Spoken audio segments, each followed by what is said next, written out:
Order. Welcome to the September 3rd Town of Garner Town Council regular meeting. We have just closed up from a closed session, and we've moved into the regular session now. We'll start by calling the roll. Our town clerk. Here. Here. Here. Here. Here. Here. Thank you. And we'll also ask our town attorney, Ms. Jones, to summarize any action taken during the special closed meeting. Thank you, Mr. Mayor. During the closed session, council met with attorneys to discuss potential claims and the handling of claims. No votes or official action was taken during the closed session. Thank you very much. And with that, we'll move straight to the Pledge of Allegiance and the invocation from Council Member Phil Matthews. Please stand.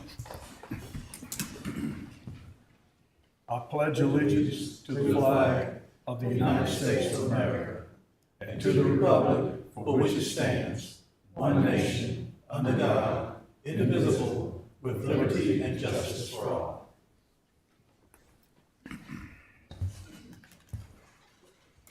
Please join me in prayer. Gracious Heavenly Father, we come before you tonight thanking you for the privilege of living in a free country. Lord, we ask that you grant us wisdom as we deliberate on issues tonight that will pertain to our town, and that these issues will be in a positive manner. Lord, we pray for our country. We pray for our military and all that's going on around the world. Lord, we just ask you just intervene and use your grace. Lord, keep us healthy, be with those that are sick and hurting. And as always, we'll give you praise and glory. In Jesus' name I pray. Amen. Amen. Amen. Thank you, Mr. Matthews. And just to add on the positivity note, a very positive message there. In our previous closed session, we just talked about a little refresher course about being civil and being polite to our neighbors and practicing the golden rule, do unto others as you would have them do unto you. And I'm very grateful for the participation that we have from our citizens and our other business partners here. Everybody is so civil and respectful and courteous. It just it comes to all of us, and it helps all of us to feel and respond in the same way. So thanks for the courtesy and the respect you show each other. Let me commend all of you and our town council. This was a proactive session we had. It was not a reactive to any bad behavior, but we're trying to stay ahead of the curve and be sensitive and polite in all our dealings with all of you. With that being said, the first item on our agenda here is petitions and comments, and I'll ask our town clerk if anyone has signed up under this general category of speaking. Thank you. Then we'll move along to adoption of the agenda, and I'll ask the council members, you've reviewed this, you've looked at the agendas this evening, and is there a motion to accept the agenda? So moved. Second. Moved by Mr. Matthews and second by Ms. Behringer. All in favor of adopting the agenda, please signify by saying aye. Aye. Any opposed by nay? Hearing none, that passes unanimously. There are no official presentations this evening, and we move right along to public hearings. And we do have a couple of those, and these are always interesting. So let me read a little introduction that's important here. Tonight's public hearings are legislative hearings which do not require sworn testimony. However, persons interested in speaking, including the applicant, must sign up with the town clerk. Town staff will present a brief presentation followed by the applicant, and other persons who wish to comment on the item will be recognized to speak. Council requests groups of individuals with the same position to designate a representative to speak for the group. So these are a little different than some of the quasi judicial hearings you've been here when we've had people sworn in, we have expert testimony. These are a little less formal here on the legislative end. That being said, the first item that comes up this evening is a voluntary satellite annexation petition, and I will defer to our presenter, Planning Director Jeff Triesenberg, to give us the details and background. Yes, good evening, Mr. Mayor, council members. The first annexation tonight is ANX 2407. This one, we are asking as staff that you go ahead and continue the public hearing to the meeting identified in October in your agenda to allow for timing with the rezoning request. This is an area that is currently outside the town's extraterritorial jurisdiction. So at that time, when the rezoning request comes back, we will identify these two cases together for action at that time. Okay. Is the applicant here to speak on this item, Mr. Triesenberg? No, I don't believe, oh, there they are. So yes, but again, nothing really Nothing to offer add. this time, but- Okay, okay, I'll ask our town clerk, has anyone else signed up to speak on this item? Mr. Mayor, no one has signed up for this particular annexation request. So if you're inclined to grant it, you would have to, in the motion, say that you were continuing to the regular meeting on October 8th, 2024 at 6 p.m. Okay, thank you. And is there a motion from council to continue this item to the October 8th? So moved. Motion by Mr. Matthews, second Second. by Ms. Behringer. All in favor of continuing this to the October 8th meeting as requested, please signify by saying aye. Aye. Any opposed by nay? Hearing none, that passes unanimously, and this will be continued to the October 8th meeting. All right. Likewise, item number 2 is again a voluntary contiguous annexation petition. And again, we have Mr. Triesenberg, Planning Director, to give us a little background on this. Sure. Again, this is ANX 24002. This one has been on your docket for the second meeting now. At the request of the applicant, they are still working through just a few minor details with the adjoining neighbors, and they have asked for a little bit more time to go ahead and resolve those issues before you act on this particular request. This is the request for annexing the emergency response access drive back into the 401 Exchange property off of Parkway Drive. And the applicant is here. And does the applicant wish to speak to this? Okay, thank you. More communication is always good, putting it off and getting more input. At this point, do any council members have a question related to delaying this to the next meeting?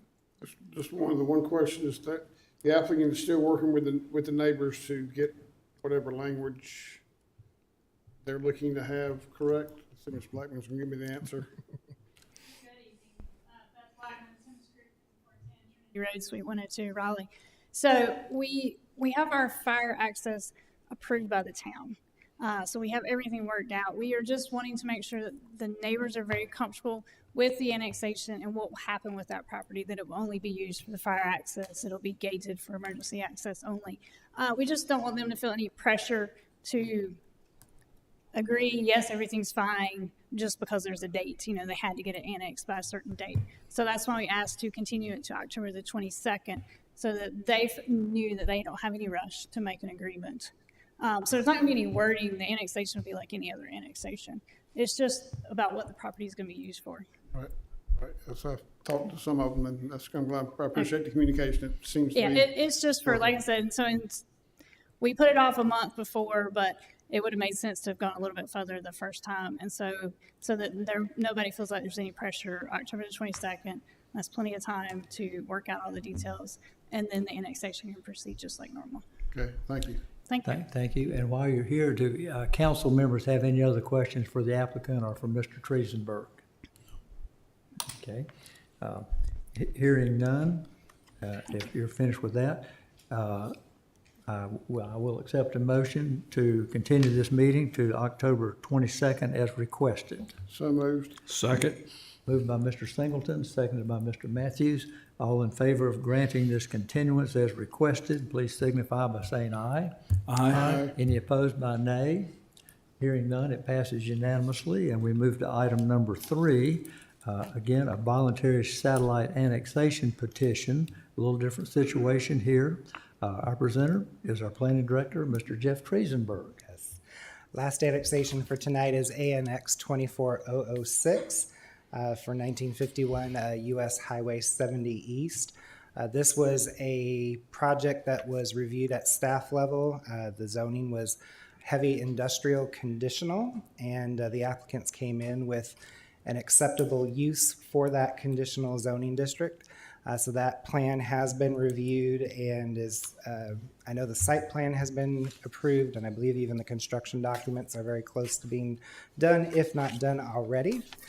So they are looking to connect to city water, so they were required to submit an annexation petition. Just to give you a little bit more information though, since you have not seen this, I know a couple of you had inquired about what this project was. This is an industrial manufacturing project. The name of the company that will be locating there is actually called Mecca Inc. Mecca as in mechanical, M-E-C-H-A. They specialize in the design, analysis, and manufacturing of metal products for the embedded computer industry. And more generally, they are a full-service provider of machining and sheet metal services. I got that from their website, but just so you had some information there. And I will note that the ordinance did have one error in it where we forgot to correct the case name. We have provided the clerk's office with a corrected copy of that. The ordinance number remains the same. And if you have any questions, I'll be glad to answer them. And I believe somebody from the applicant is here as well. Okay, the applicant is here. Yes. Does the applicant wish to say anything? Okay, thank you. I'll recognize council members who may want to ask a question. No questions there. Ms. Attorney, could you tell us if any individuals have signed up to speak? No one has signed up to speak for this public hearing. Okay, thank you. Well, if there are no further questions, I will close the public hearing here. And I'll ask council members for a motion and a second to adopt the ordinance. Move adoption of ordinance 2024-5289. Second. Motion by Mr. Vance, second by Mr. Dellinger. I'll now ask the council members, all in favor of adopting the ordinance as described, please signify by saying aye. Aye. Any opposed by nay? Hearing none is unanimous, and that passes. We're done with item 3. Now we move to item 4, and I'm sure this will be more involved. And this is an exciting one. This is a Tier 1 conditional rezoning for certain property out on Highway 50 and 540. Our presenter is our Assistant Planning Director, Ms. Erin Joseph. And I may just put this little bit of a preface here, a little explanation that a Tier 1 zoning is different than most of the zonings that we've worked with. Typically, we're working with what we call a Tier 2 zoning with a very specific use in mind, a very specific building, probably a site plan that's highly developed and the details are there. These are what you've seen us work with repeatedly. But this is a little bit different at Tier 1. It's a little more open-ended. It's something that can be refined as we go. It gives the developer and the builders, the partners, the opportunity to get a little head start on their financing, the infrastructure, things that take a little longer, and then more details develop as we get along. So we'll learn more about that as we go, but just to let you know, you won't see pictures of the buildings, you won't see a detailed site plan. This is a little different process. And with that, I'll defer to our Assistant Planning Director. Thank you, Mayor Gupton. Good evening, council members and members of the public. My name is Erin Joseph, and I will be presenting CZ 24002, also known as Gateway 540. As the mayor stated, this is a Tier 1 rezoning. The applicant, Beth Blackman of Timmons Group, has submitted the rezoning request on behalf of the property owners. The request is to rezone 97.15 acres from Highway District and Residential 30, R30, these are Wake County's zoning districts, to Light Industrial LIC 311 conditional. The site encompasses several parcels located at Benson Road and Cleveland Church Road. Proximity. This is the new 540 interchange on Benson Road, or NC 50. So the Wake County Highway District and Residential R30 zoning districts are intended to be low-density residential. The Highway District does include low-density and a wide range of non-residential uses that are mostly permitted by the approval of a special use permit. And the site is currently vacant. And so the R30 zoning district does surround the site on 3 sides. So you have R30 in the yellow, and then you have the Highway District here in this purplish color. And then you have 540 that's just adjacent to the site to the north. There are currently 2 mixed-use developments, rezoning cases within the town of Garner that are under review within a 1-mile radius of the site. Just to give you some context, here is the first rezoning case. We have CZ 2302 that's located close to 1010 Road and NC 50. And then we have the CZ MP 2403 that's located just to the west of the site. It's known as Stansel Farm. Both are mixed-use developments. Now, this stretch of Benson Road is primarily 2 lanes, although there are some improvements that are being constructed as part of the 540 extension project.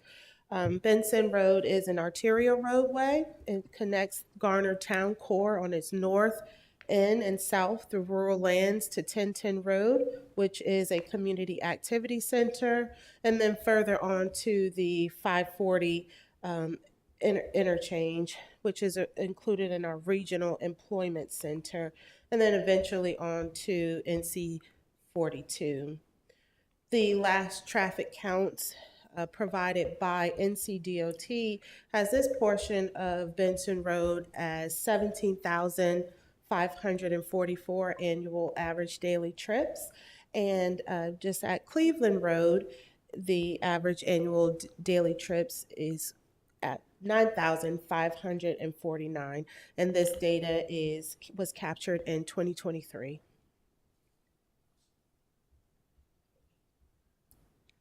So the applicant is requesting light industrial. They have narrowed their possible uses to 36 out of a potential 41.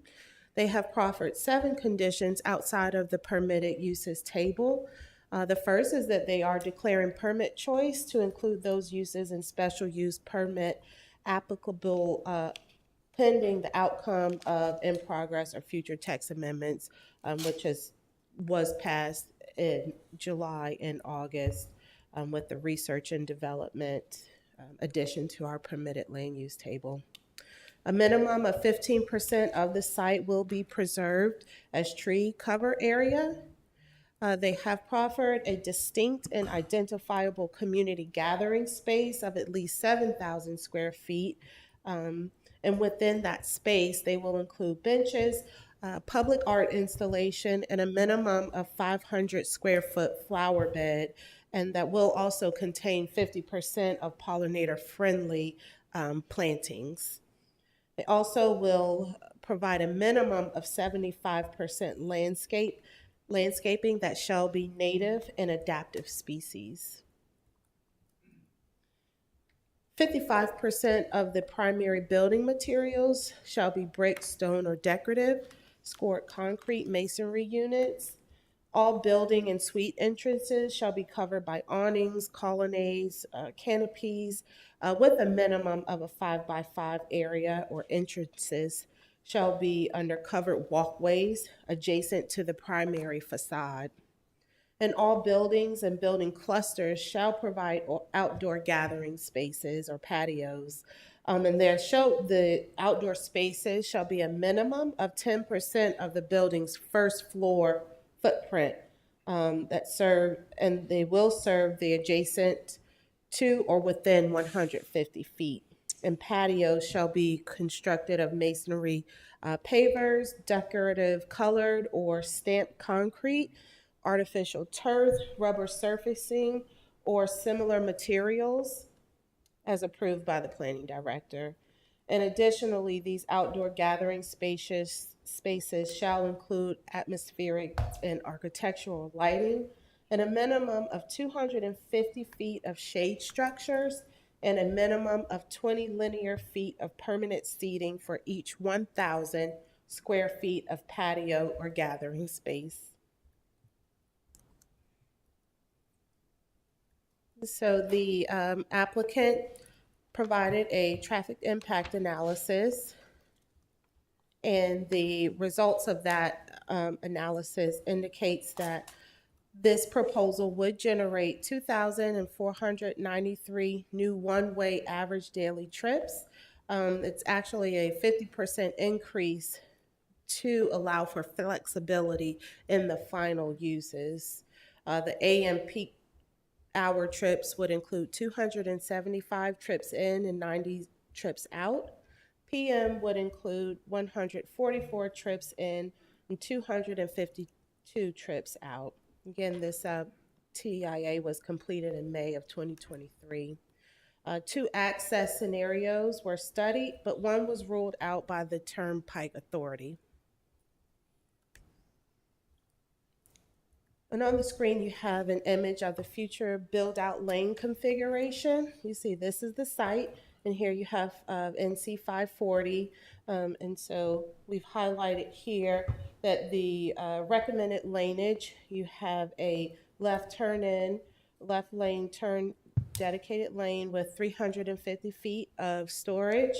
Also a right turn from NC 50 into the site with 50 feet lane storage. And then from Cleveland Church Road, you have a left turn in with 200 feet of storage and a right turn in with 100 feet of storage. Now, this site is completely within the Garner Forward's focus area number 5. That's the NC 540 at NC 50. On the screen here, you have an image taken directly from our comprehensive land use plan in this focus area 5, where it indicates a sub area 1 is noted as a mix of employment uses organized around a life science center campus that will be drawn to this strong logistics location. Sub area 2 sketches commercial development that is locally serving, as well as serving the traveling public passing through this area, a key entry into Johnston County in the near future. The choice of zoning district and permitted uses are particularly supportive of the specific recommendations regarding sub area 1. And I'll also note that you see the letters here. This is view A and this is view B. And so on this next slide here, you have a rendering of from view A and then view B.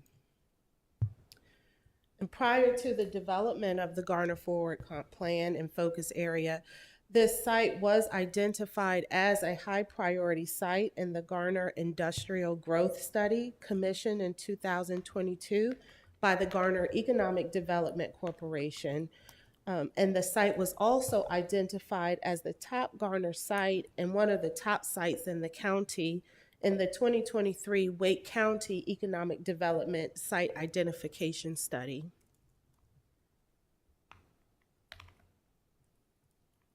As we review this request against our comprehensive land use plan, In our framework consistency, there were 9 growth work framework criteria that were evaluated. 7 were deemed strongly consistent, and 2 were deemed modestly inconsistent. The prevailing building heights and the transportation choices were rated negatively due to the lack of commitment of a building height minimums and maximums, as well as the absence of a separate infrastructure for pedestrians and cyclists. And we note that the transportation choice is a pre-existing condition, and therefore did not result in the lowest rating being given. 13 criteria were determined to be applicable or possible to meaningfully adjust. 2 were strongly consistent, 5 modestly consistent, 4 were split, and 1 modestly inconsistent. There was no written condition expressly committing to a mix of uses from the use list identified. And there was 1 strongly inconsistent, no written condition indicating any commitment at this point to green stormwater infrastructure. Overall, we've determined that with some continued fine-tuning in response to this evaluation tool and additional public input, staff will likely support an overall finding of consistency. And you do have the full consistency analysis in your staff report. This evening, we ask that we finish conducting and close the public hearing. We'll allow the Planning Commission to review the findings of the case for consistency with our comprehensive land use plan and provide a recommendation, and then back to council for findings of reasonableness and a decision to approve or deny. We have our Economic Development Director, Nate Gruber, here to speak to any economic development questions you may have and the impacts of the focus area. And also the applicant is here this evening to answer any questions and speak to the merits of this case. And I'll be more than happy to answer questions. Hey, thank you very much, Ms. Joseph. That's Thank very you. informative. And I may ask council members if anyone has questions for Ms. Joseph before we hear from the applicant. Okay, hearing none, we'll move along. The applicant is here, I understand, and plans to speak to us tonight. Yes, sir, if you would introduce yourself. Will, good evening, Mayor, members of the council. Jason Barron with Morningstar Law Group here on behalf of the applicant and the applicant team. Seated to my left are the folks who are trying to pull this project off. Kurt Berger, Gordon Paulson, and Stuart Paulson are here. Additionally, Beth Blackman with Timmons. Their firm has been providing planning and engineering associated with this application. And last but certainly not least, Sean Brennan with DRMP. I got it right, Sean. They're the traffic engineers who are working on this project.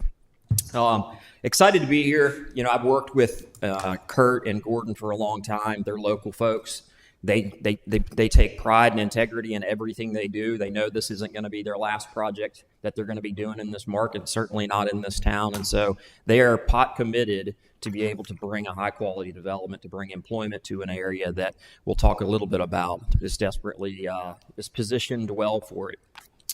Really want to focus on 3 particular aspects of this case. First is the comprehensive plan, and I'll talk a little bit about that. Second is trying to create a context appropriate and the right location for these types of uses. And then third is trying to create a nimble opportunity from a zoning standpoint so that when the market appears in this area, the town will be able to respond, economic development will be able to respond, and the developer will also be able to respond. So it's really those 3 critical aspects. With respect to the comprehensive plan, you know, oftentimes the comprehensive plans will have some general guidance associated with what you should or should not do with a particular piece of property. That's not the case here. The good news is that Focus Area 5 has very specific language in it with respect to the type of development that should be put to this portion of Focus Area 5. And to my client's credit, they've kind of nailed it to a T. In fact, the specific language is the interchange, and you heard it from staff, The interchange area around NC 540 and NC 50 is a key link to I-40 and US 70, placing this site in a strategic logistics location. This presents an opportunity to locate flex space for warehousing and distribution.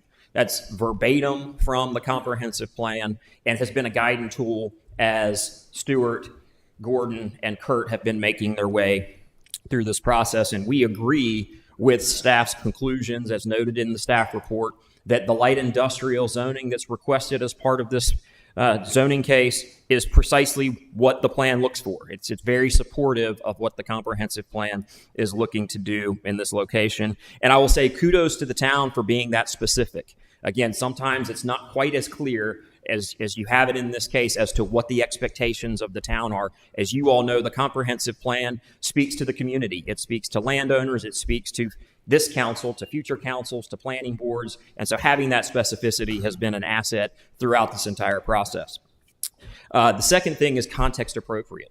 This is the type of location where these uses want to be. It's at a major interchange. It's where employment uses need to go. Not only does it make it easy to get on and off of the major highway, it also prevents the likelihood that the type of traffic that's going to be generated by these uses ends up clogging up like residential neighborhood streets. You know, you're putting it in a place at the town that is very, very well positioned. And as noted, the Garner's Economic Development Study has identified this as the top site in Garner, and Wake County Economic Development has made a similar finding.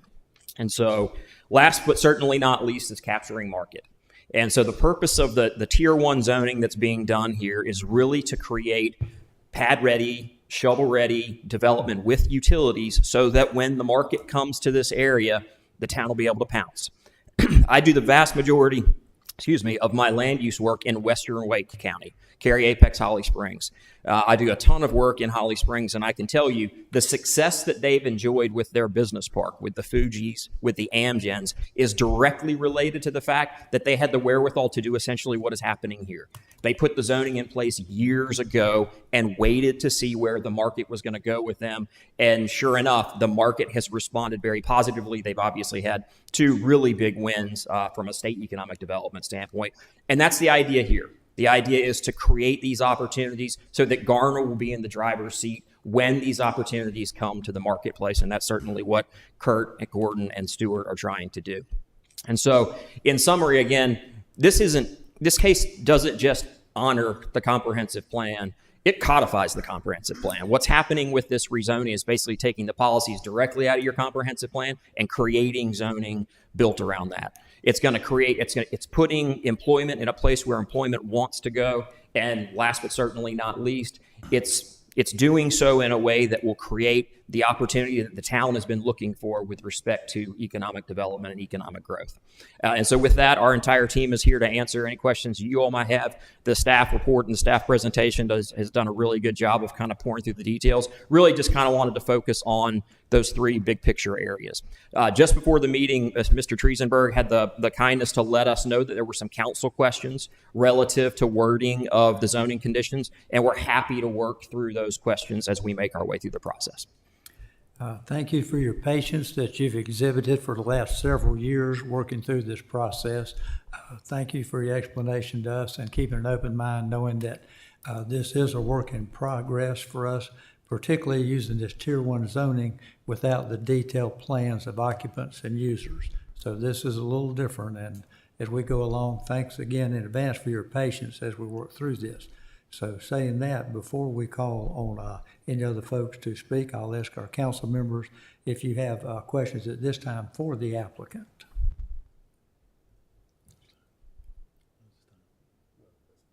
Okay. Okay. Great, we'll be here. Thank you. Thank you. Thank you very much. Now I'll ask our attorney, have we got anyone else signed up to speak this evening? Yes, I believe we have 3 individuals who wish to speak from the public. Okay, and do you have their names there? Yes, so it looks like the first one, Don Maynard. Yes, Mr. Maynard, if you would approach the podium, please, and thank you for being here.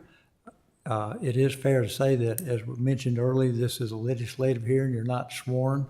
We're here to your feelings, your beliefs. We do ask that each of you limit yourself to 3 minutes. I think there's a little timer there that I you'll, won't need the timer. okay. Good. Well, if you'll, My name's Don Maynard. My address is 7025 Cleveland School Road. I own and live on property immediately adjacent to the 540 Gateway property on Cleveland School Road.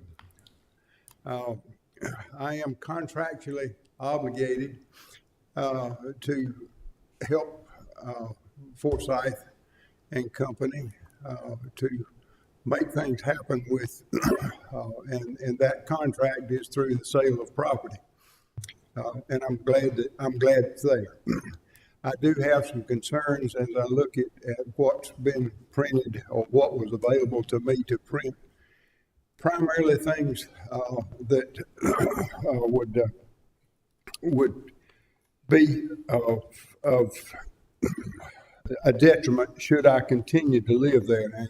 And that's, I intend to stay there for a long, long time. But things such as bars, outdoor athletic and entertainment, convenience stores with fuel cells, those kinds of things are waste services.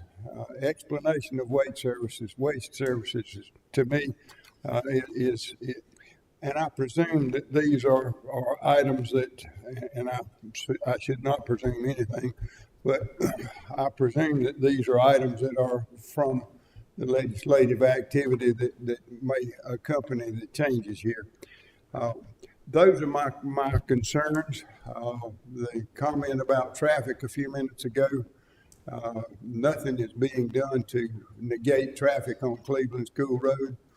9,600 vehicles average, and adding another facility, something's going to have to be done there. I realize it's not y'all's bailiwick, but DOT needs to be put on notice. I thank you for your time. thank you very much, Mr. Maynard. And our second person to speak tonight? Janice Fagiano. Yes, ma'am. If you'll approach the podium and introduce yourself, please. Hi, I'm Janice Fagiano. My husband and I have lived in Stevens Oaks subdivision for 24 years, and we are not thrilled about this development. It's going to impact our neighborhood in a negative way. We don't want all this stuff coming out to us. We bought where we bought because we were out in the country. We don't want to be included in some site development that's going to draw a lot of other people into our area out there, and it's going to take away our privacy, our peace and quiet, and add to the traffic congestion that's already we have to deal with on a daily basis. And so we're not in favor of this. It's all about the almighty dollar. We're not about the almighty dollar. We're about having some trees, some air to breathe, our homes where they are, and not being negatively impacted by such development as this. We've already got behind our subdivision an 800-unit development that's coming in on Jordan Road. That's going to impact us a lot too. So that's just my thoughts, my feelings, and my opinions. We don't need this. You all may, as wanting, more money, more money, more money. But us little folks, we're satisfied with what we've got. And we don't need all this development. Thank you. Thank you. I certainly understand your concerns. And our third speaker this evening? Brian Thompson. Mr. Thompson did not provide his address.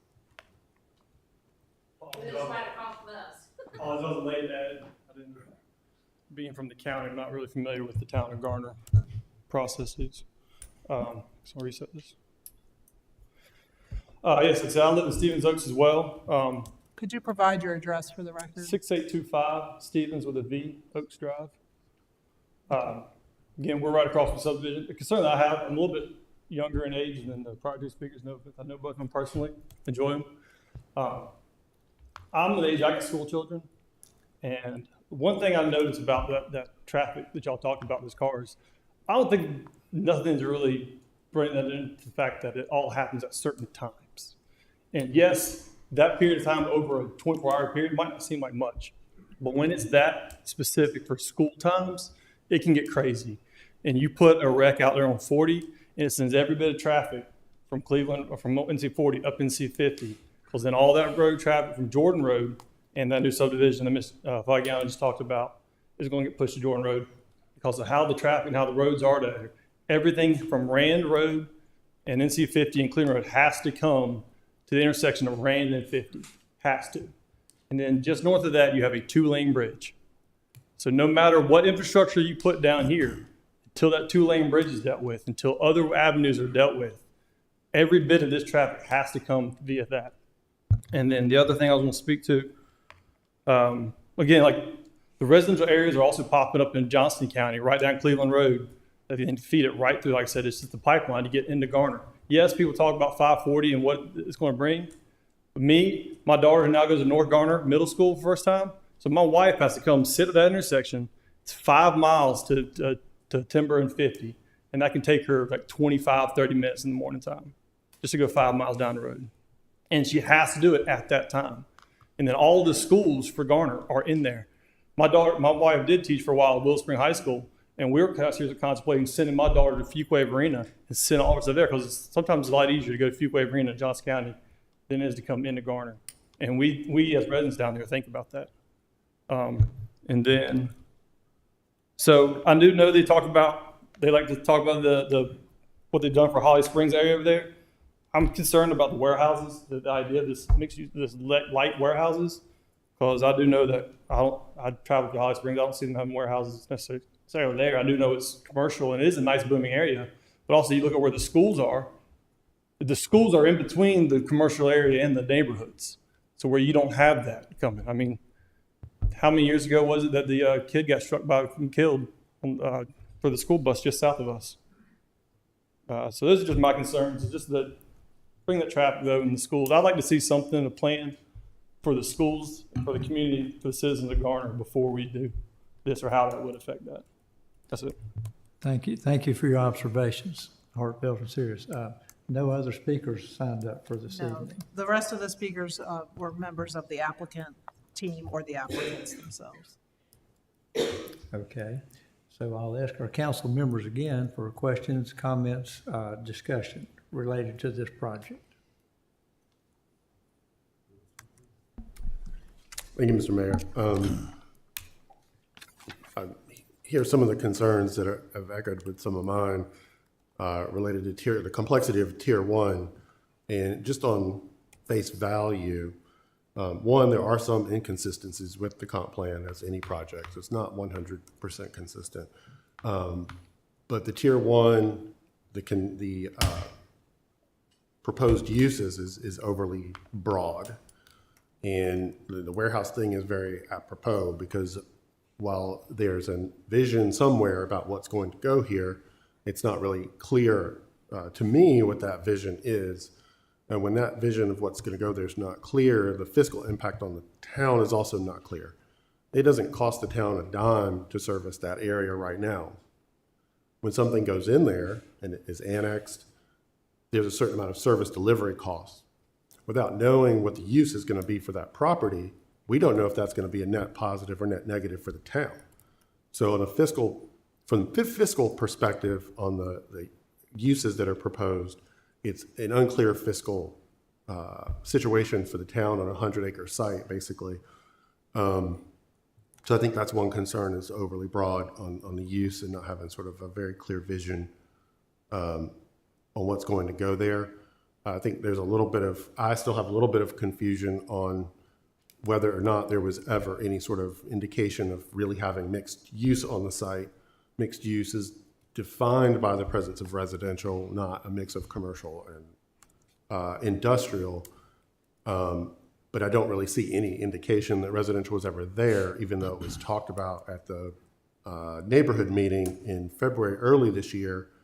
There were several questions from people there about will there be apartments and how many, and there's sort of this, we're not sure that what they'll be, but at the same time, the TIA only accounted for industrial and commercial uses. So it's very unclear as to whether there was ever any real inclination to do true mixed use on the site. And then from just the economic development perspective, it's very unclear what the end product is that is going to be the economic development engine. It's sort of a blank check for rezoning, and we're not sure what the return is going to be to the town, given the overly broad nature of the rezoning request. And even in the prior tier 1 that we had, the applicant was willing or was able to delineate certain uses in certain spots, even without a fully developed site plan, that gave council a more clear feel for what the land use would be and what that ultimate composition of the site would be, and help the decision-making process, basically. I don't really have any direct questions, just questions. Thank you. Mr. Vance? Yes, I'd like to say, first of all, in looking at this location, and as was mentioned in the briefing that was given by the developer, and we have, we all realize that this is a high priority site in Garner. The Garner Industrial Growth Study that was done several years ago has identified the site as being one of the key development areas for Garner, and really a gateway into Garner. And with that, there is concern as to what will go there. And I heard at a briefing that in Holly Springs about warehouse and distribution. We are looking at something that is more substantial, that'll be a benefit to Garner overall, and having and working together possibly for a joint vision for that area to see what we can do as to having businesses or whatever come into the location that'll be beneficial and a great example for the Garner as a whole. And in doing that, I believe that we need to continue with conversating to see how we can lock down as to what could possibly go there. The area has already been identified for what it is, and see how we can work together to have a joint vision for this location. Excellent. Thank you very much, Ms. Behringer. Comments, questions? Mr. Singleton? Yes, and maybe the developer can answer this. Based on what we're looking at here with the tier 1 and nothing specific as designated use, you're showing on the screen right now the currently proposed traffic improvements. Depending on what use goes on there, may there be additional improvements? And looking at the intersection at Stevens Oak and Cleveland School Road, may what goes there, whether it's Site Drive 1 or Site Drive 2, cause additional improvements at the Stevens Oaks and 50 intersection? Do we not know that yet, depending on the use? Yeah, I'm going to defer to the traffic engineer. Okay. Sean Brennan with the RMP at 5808 Farrington Place. So that would depend on what that change in use is.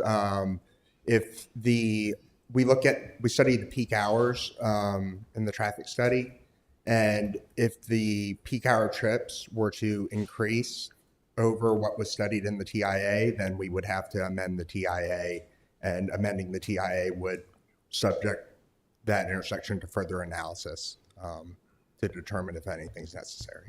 So these current proposed, improvements shown on here are based on what the TIA is now, but if it's a more, I won't say dense use, that's not the right word. Intense use. Intense use, thank you, not dense, thank you. It could create or cause for other improvements, and those would be driven by DOT because these are all state roads. Correct. Okay. This figure is actually from Congestion Management and NCDOT. Okay. I just want a clarification on that. Thank you. I have a question while he's still here. Looking at the TIA, the land uses proposed for manufacturing, industrial park, general light industrial. Those are probably the lowest traffic impact uses that you can have for versus residential and commercial. Is that correct? So I don't remember the exact rates for residential and commercial versus the industrial, but for the site plan that we were provided when we created the TIA, it was 3 industrial buildings. What we wanted to be conservative with the analysis being right at a new interchange with NC 540. That's why we took those 3 different uses, which are the 3 different that you have an option from in ITE, the trip generation manual, and we took the highest to be conservative, and then we also increased those trips by 50% to be even more conservative, just because we're at a brand new interchange. Does that answer the question? Yeah, and I think for future conversation for our own staff, that traffic impact is a moving target depending on the uses. If they have a 36 out of 41 uses proposed. If there were an overabundance of another type, it might completely change the dynamics of the traffic impacts. Is that correct? And we would have to amend the study, correct? Okay, thank you. Thank you. Any other observations, questions? Thank you, Mr. Mayor. I do like the fact that both this is a number 1 site for this type area for Garner as well as the county. That means probably it's going to things will start happening pretty quick in my estimation here. I do like the fact that it's right here at the new Southern Loop, because if it's commercial activity, it's going to be in and out, basically, and getting on that Southern Loop rather than going up 50. And but it's Tier 1, first time we really jumped in on something like this, so it's a new thing to us. But Mr. Mayor, we're probably going to see more Tier 1 things coming in, because we are developing over here, and we had some presentations last week about potential development impact over here in Garner, and we're starting to see it happen here with potential of this product here, and so once that's developing, there's going to be water and sewer involved to service that area, which is going to open other opportunities. So we've got to think about that too. So I have no problems with it. Hey, thank you. Yes, you may sit down. Thank you. I'll just make a general comment or two here. I'm cursed with the ability to see both sides of an issue, and that puts me in the middle. My wife and I, 8 years ago, were living in the house that we had built and lived in for 40 years out in the country here. When it became clear that 540 was going to be coming very close to us, the subdivisions were already coming up, our life was changing. After much agonizing, we moved into town and avoided that. We don't have the 10 acres in the pond and the woods around us, but we made a decision and moved on. When 540 comes by your neighborhood, your life will change. Whether the town of Garner permits something or doesn't permit something, something's going to happen. And if it's not us, it'll be the county. If it's not our county, it'll be the next county. If it's not our town, it's the next town, adding residents, adding buildings. As I mentioned at another meeting, if the town of Garner never issues another building permit, another rezoning, we are still going to be swamped with traffic, not of our making, but by our neighbors' making. So we have to do the best we can to deal with it. On a positive note, I've had the pleasure of getting to know these developers, these guys, over the last 8 months in this job.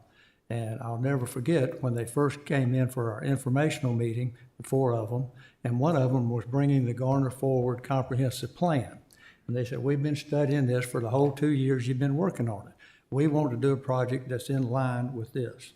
We also want to chip in with our fellow developers to put in $12, $13, $14 million worth of infrastructure that the town would eventually have to run out there to do anything.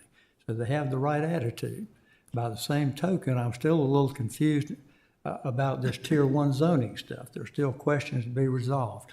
This is the first zoning request that this council has actually seen that didn't even have a little sketch of the idea. The other one we mentioned on 50, they said this is going to be retail kind of stuff, restaurants and service industries here along 50. Back over here next to the residential sections will be residential parts. We had some idea of what was going there. This is pretty open-ended, and even though these developers seem to be the most intuitive, the most in touch with what the town wants, it could still be possible we need to have just a little more discussion to refine this just a little bit. This is a huge decision in front of us, huge impact that will last for 100 years. We have to get this right.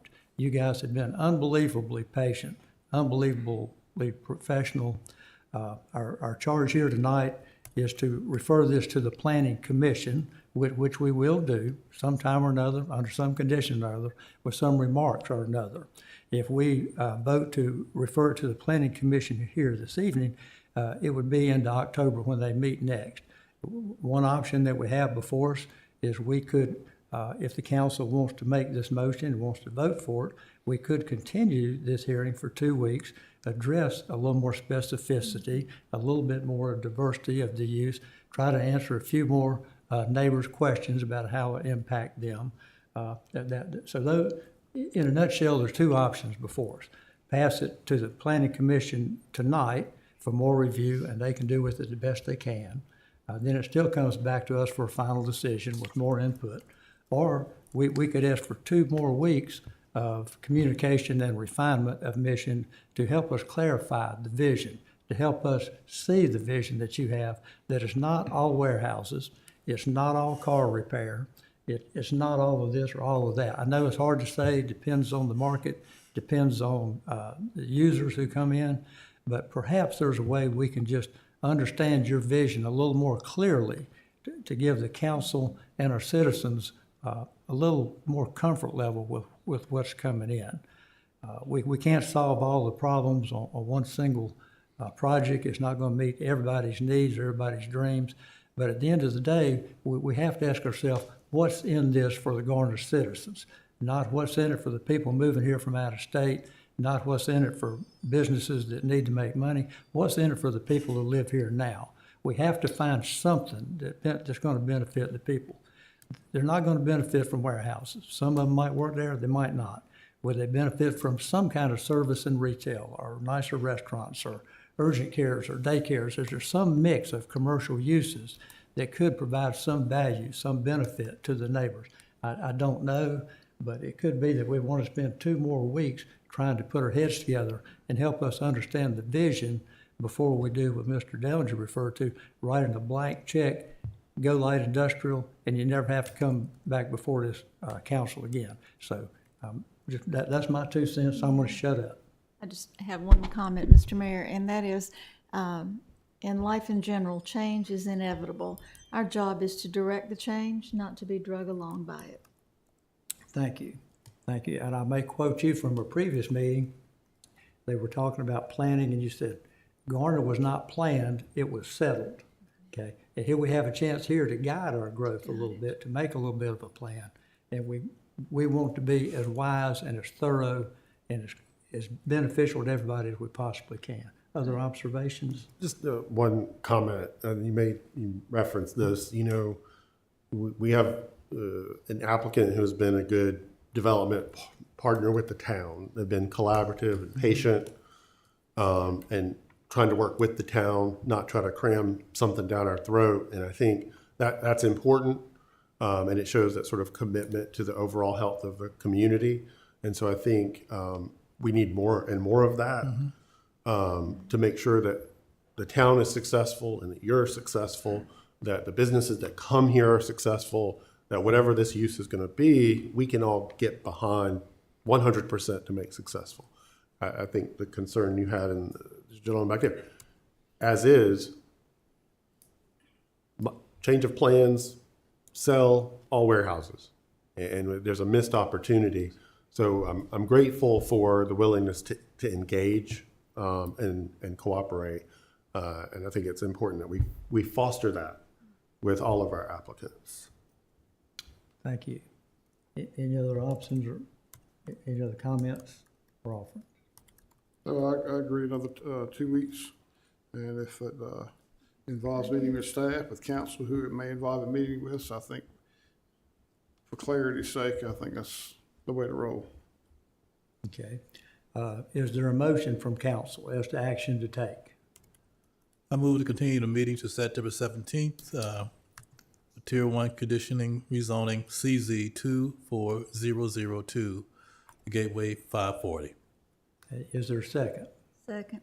Motion by Mr. Vance, second by Ms. Behringer to continue this hearing to the September 17th meeting. I'll call for a voice vote. All in favor signify by saying aye. Aye. Opposed by nay. It passes. Thank you. And I'd like to take this time too to maybe call on Mr. Triesenberg, our planning director, for a word of wisdom or two, if you don't mind, step up there to the podium. If I was just sitting in these gentlemen's seats, I might be asking myself, what can I possibly do in 2 weeks to move this project ahead? And now I'm going to put the burden on you as our planning director. What could they possibly do in the next 2 weeks that when they're back here, it will be easy for us to feel their vision, to understand their passion, and to get on board, as Mr. Dellinger said, 100%. With these conditions, these pluses, what could they possibly do in the next couple of weeks? Yes.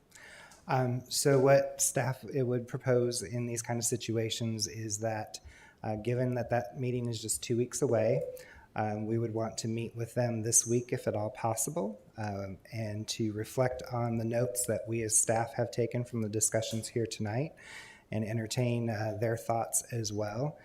Go back and take a look at the conditions and see what we can potentially add to those conditions to give a little more clarity and perhaps respond to the concerns that we've seen here tonight.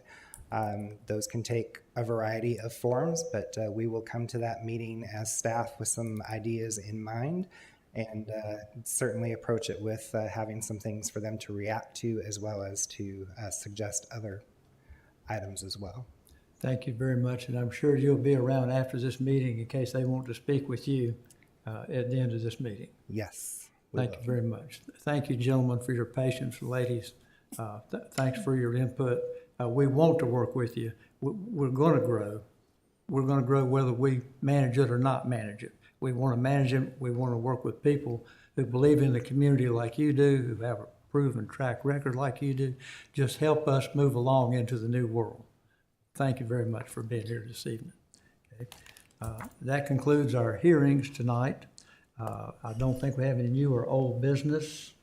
I believe we do perhaps have committee reports from council members who are represented on a number of different committees around here. I would call on council members for any report from their committees. Yes, sir. Mr. Mayor, this will be a very brief update. The Affordable Housing Task Force met on I'm trying to think now. It's September now, August 31st. Last week, Monday, whatever day that was. That was our second meeting, and we will continue to meet. Our next meeting is going to be the latter part of September, but things are moving along there. Our intent is, as we move along, that we will provide council with more detailed status reports as to where we are, and what we're doing in the not-so-distant future. That date has yet to be determined. Thank you very much. Mr. Dellinger, reports. Ms. Behringer, committee reports. Mr. Singleton? Yes, sir.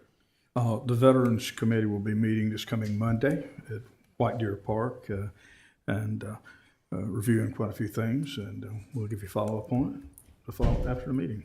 Always glad to hear good news from the veterans. Yes, sir. Veterans Committee. Thank you. And manager reports. Yes, good evening, Mayor, members of council. Just wanted to give you a brief update on 2 items. I'm excited to share with you that our Citizens Police Academy started this evening. It's a 12-session program. We have 19 residents who've signed up to participate. It's always a great learning experience for our residents and a great opportunity to share information with our police department. So we're excited that we have another class going through the academy program. Also wanted to remind you that the Festival Latino, which is one of the festivals that we sponsor through our Parks, Recreation, and Cultural Resources Department, is scheduled for September 13th. It starts at 6 p.m., will end at 10, and it's going to be over at the Rec Center. So please mark your calendar. It's always a great celebration, a great event. That's all the updates and reminders I have for this evening. Happy to answer any questions the council may have. Any questions for our town manager? Okay, moving right along to attorney reports. Thank you, Mr. Mayor. I'm happy to report that we will have a legal intern starting tomorrow for the fall semester. Her name is Ludney Jean Baptiste, and she's currently a night legal student at Central. Thank you very much. And council, here's your last chance for any other reports or comments you'd like to make, committee-based or not. Any other observations? I have a couple of things. The property at 108 West Garner Road, it's a duplex, and there are two very large shrubs right in the front of it between the property and the curb, and they need to be trimmed back a lot. It's getting to the point where it's hard to pass there when someone's walking. Also, in front of Garner Rec Park, there are some limbs hanging down from a tree that overhang the sidewalk that brush you in the face if you try to walk by.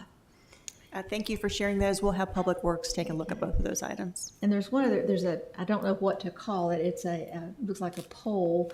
It's on Jones Sausage Road, headed south just before the intersection with East Garner Road. It's just looks like it's bent over and almost into the lane of traffic, and that needs to be looked at. All right, we'll take a look at that as well. Thank you. Thank you. Other reports, observations? Yes, sir, Mr. Mayor. On Timber and Woodland, there's a wooden fence right there across from Sully's. It's leaning where a tornado went through, and it's falling out of the sidewalk into the yard. It's just been stuck up. I think it's more of a safety issue, if that could be looked at. And the only other item is, was brought our attention. This might have already been turned in, but on, I guess it's Phillips Street in Avisboro. It's got this junk pile in their front yard, and I think they brought in a dumpster and what have you. But I think it's Phillips Street. It is like a second house on the left there. You can't miss it. Mr. Matthews, if I may, both of those things that you mentioned are actively being worked on by staff. We'll provide you an update later. Thank you, sir. That's all I got, Mr. Mayor. Good. It takes many eyes to keep our eyes on the town and keep moving ahead. Thank you. Well, that being said, that concludes. I got one to report to staff. Yeah. Intersection of Frederick Road and Lakeside. It's the parcel the town maintains and cuts where the creek is. There's a very large pile growing of yard waste, and I don't know where it came from. I'm assuming maybe it's a community yard waste collection by the residents, but it's getting bigger and bigger. It just needs to be addressed somehow. It needs to be cleaned up. But anyway, you can't miss it. Or Frederick and Lakeside. Okay, great. Thank you for sharing that. We'll take care of Yes. it. Thank you. Like I say, it takes many eyes. I would encourage everybody here and at home to use our Garner Info app. You can report junk vehicles, debris, garbage, dead deers in the road, all kind of obstructive things. So please get used to using that if possible. Turn it in anytime. Yeah, just something came to me. I know in our work session, we'll do our development update reports and we look at the development map. And I know in the past we've had charts and graphs related to issuance of COs. Can we have that updated as part of that update in the future? As part of that update on development? Certainly, we can look at that. I believe we were providing that information quarterly as part of your Talk of the Town report. Okay. So we'll look at if there's an opportunity to provide an increase in frequency on that No, information. quarterly is fine. Okay. It wasn't there. When we do our next quarterly, can we try to incorporate some projections forward out, maybe quarterly, just sort of based on the pace of progress? So it gives us sort of some better population estimating and that kind of thing. Certainly, we could look at that and provide that with the quarterly. Thank you.